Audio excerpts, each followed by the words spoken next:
AIMIM अध्यक्ष असदुद्दीन ओवैसी ने फिर से कहा है कि देश में मुसलमानों को बीजेपी निशाना बना रही है। हैदराबाद में ओवैसी ने कहा कि भारत में मुस्लिमों को अपना पॉलिटिकल लीडर चुनना होगा।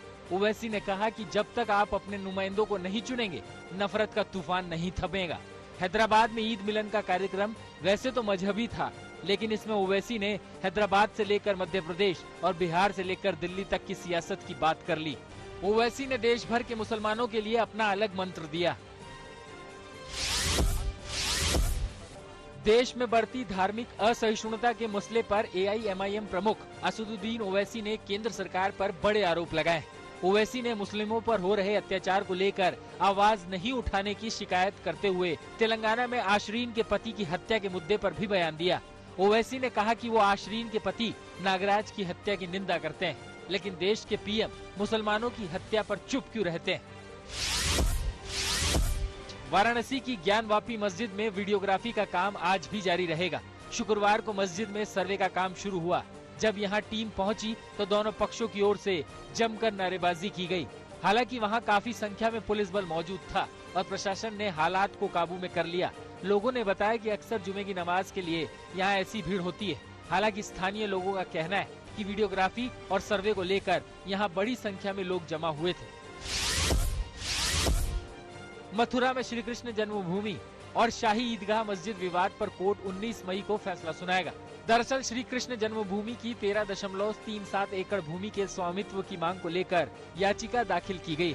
याचिका में श्री कृष्ण जन्मभूमि में बनी शाही ईदगाह मस्जिद को हटाने की भी मांग की गई है। इसके साथ ही याचिका में अदालत की निगरानी में विवादित जगह की खुदाई करने की भी मांग की गई।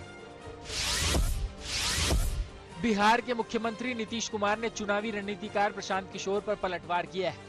नीतीश कुमार ने कहा है कि बिहार में पिछले 15 साल में कितना विकास हुआ है, ये सबको पता है। उन्होंने कहा कि कौन क्या कहता है, उनकी नजर में इसका कोई महत्व नहीं है। प्रशांत किशोर के आरोपों पर जब शुक्रवार को नीतीश कुमार से सवाल पूछा गया तो उन्होंने कहा कि प्रशांत किशोर क्या कहते हैं, इसका उनकी नजर में कोई महत्व नहीं है। नीतीश के पलटवार के बाद प्रशांत किशोर ने ट्वीट किया कि सत्य ये है कि 30 साल के लालू नीतीश के राज में बिहार सबसे गरीब राज्य बना है। झारखंड समेत देश के कई राज्यों में ईडी की छापेमारी के दौरान IAS अफसर पूजा सिंघल के करीबियों के घर से भारी कैश मिला है। IAS अफसर के CA के घर से करीब 20 करोड़ कैश बरामद हुआ है। पूजा सिंघल झारखंड में खनन और उद्योग विभाग की सचिव है। ईडी की इस कार्रवाई के बीच मुख्यमंत्री हेमंत सोरेन ने कहा कि हम डरने वाले नहीं हैं।